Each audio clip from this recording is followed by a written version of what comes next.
juin 1942, je suis prêt pour ma part à reprendre sans y rien changer tout ce que nous avons fait et tout ce que nous avons dit depuis le 18 juin 1940.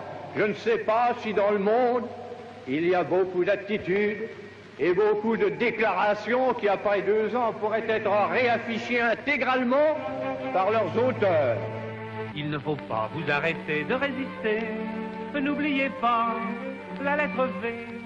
Écrivez-la, chantonnez-la, V, V, V, V.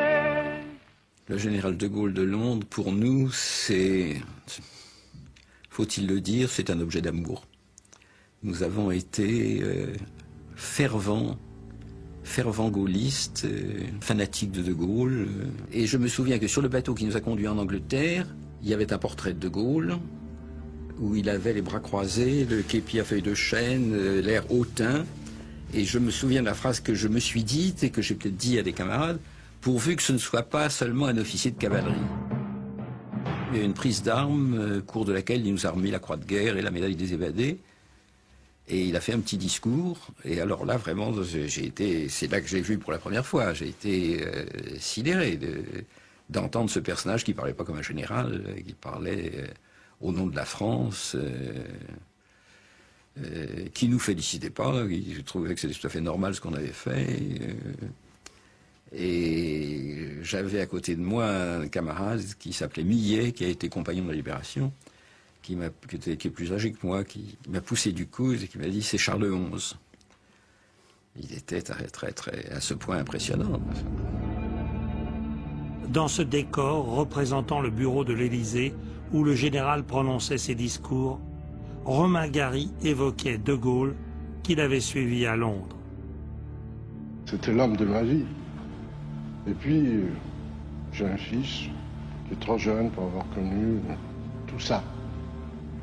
J'entends la Croix de Lorraine, la France libre, la résistance, la libération, enfin une partie de la vie de son père.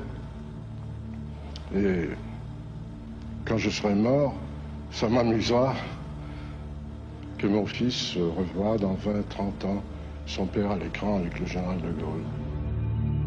Les Anglais avaient assisté, le cœur serré, à l'écrasement de la France. Un seul membre du dernier ministère français avait décidé de venir à Londres pour suivre la lutte. Il s'appelait Charles de Gaulle. Dès son arrivée à Londres, il s'était installé ici, dans un petit appartement prêté par un ami, à Seymour Place, dans le West End. Ce n'était pas grand, 1 2 pièces cuisine, quelques valises, 1 ou 2 fidèles. De Gaulle médite, écrit quelques lignes et décide de lancer un appel au peuple français. En fin d'après-midi, il quitte Seymour Place. Il prend un taxi pour aller à l'immeuble de la radio de Londres, la BBC. Dans ce discours qui n'a pas été enregistré, De Gaulle disait « Nous sommes submergés par la force mécanique, terrestre et aérienne de l'ennemi. Mais le dernier mot est-il dit ? L'espérance doit-elle disparaître ? Non. La France n'est pas seule. Elle n'est pas seule. » 4 jours plus tard, De Gaulle enregistre un nouvel appel. La défaite française a été causée par la force mécanique, aérienne et terrestre de l'ennemi.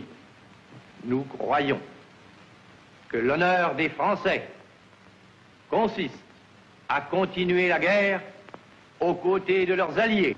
Une force mécanique supérieure nous permettra d'avoir la victoire et de délivrer la patrie.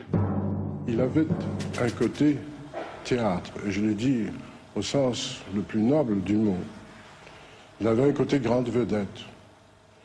Il était de ces acteurs dont les critiques disent dans leur compte-rendu « Il faut aller voir cette représentation pour l'acteur » et on allait voir le général de Gaulle dans tous ses rôles.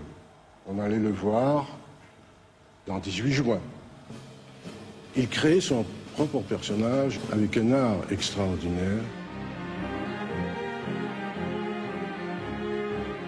Le 18 juin, il avait dit « Moi, général de Gaulle, Actuellement à Londres, j'invite les officiers et les soldats français qui se trouvent en territoire britannique avec leurs armes ou sans leurs armes à se mettre en rapport avec moi. Sur les 100 000 soldats français sauvés à Dunkerque et transportés en Angleterre, 7 000 avaient répondu à l'appel. Parmi eux, un ancien de Narvik, Jules Murassiol.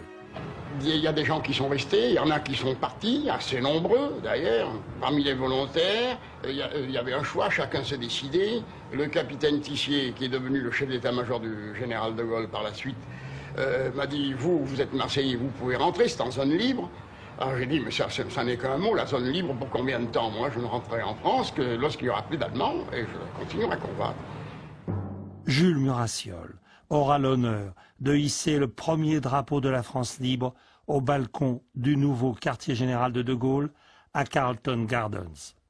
Mais passer dans ce que le régime de Vichy appelait la dissidence était en fait un geste difficile à l'époque.